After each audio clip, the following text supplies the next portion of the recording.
તો આજે આપણે ફરીથી એનું પુનરાવર્તન કરીશું. તો આ બધા કપડાં છે એમાંથી ઉઠાવીને એના વિશે પૂછીશ. તો આ શું છે?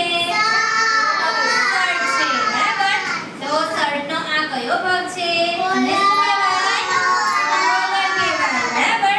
ત્યાર પછી શર્ટને બંધ કરવા માટે આ જે લગાવેલા છે એને શું કહેવાય? પછી આ શું છે?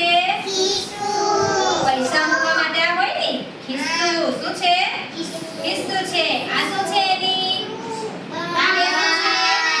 કોઈ કહેવાય. પછી શર્ટ સાથે શું પહેરાય? પેન્ટ. બરાબર. તો આ શું છે? અને આ એના શું છે બંને? હવે આ જે પાછળ લગાવેલું છે જો આ ખેંચાય તો આને શું કહેવાય? રબર. શું છે? રબર છે. ત્યાર પછી આ શું છે? ફ્રોક છે. ફ્રોકનો આ કયો ભાગ છે? શું કહેવાય? રબર. અને આ બે બટન છે. શું છે? હવે આ જે ફ્રોકની પાછળ જે છે આ તો આને શું કહેવાય? ચેન છે. શું છે?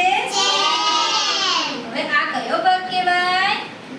ઝૂલ કહેવાય. નીચેની શું કહેવાય? ઝૂલ કહેવાય. ત્યાર પછી આપણી પાસે આ શું છે? આનાથી શું થાય? નાક લૂછવા માટે, હાથ લૂછવા માટે, મોઢું લૂછવા માટે રૂમાલ વપરાય. આ એનાથી થોડો કેવો રૂમાલ છે? મોટો છે. આ પણ હાથ લૂછવા, મોઢું લૂછવા ઉપયોગ થાય. ત્યાર પછી આને ઓળખો છો? આ શું છે આપણી પાસે? આ જોડી છે. શું છે? આ પણ કપડાની જોડી છે. ઘરે આવી જોડી હોય તેમાં આપણે નાના આપણા ભાઈ બહેનને સુવડાવીએ ને ને હમણાં અહીંયા આંગણવાડી પણ આની અંદર આપણે એનું વજન કરીએ. તો આ પણ શાનું છે?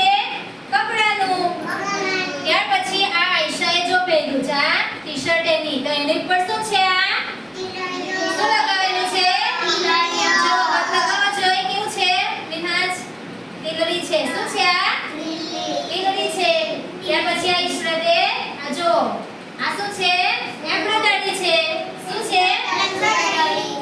આમ કાપડના અલગ અલગ આ રીતે ભાગ હોય છે. બરાબર.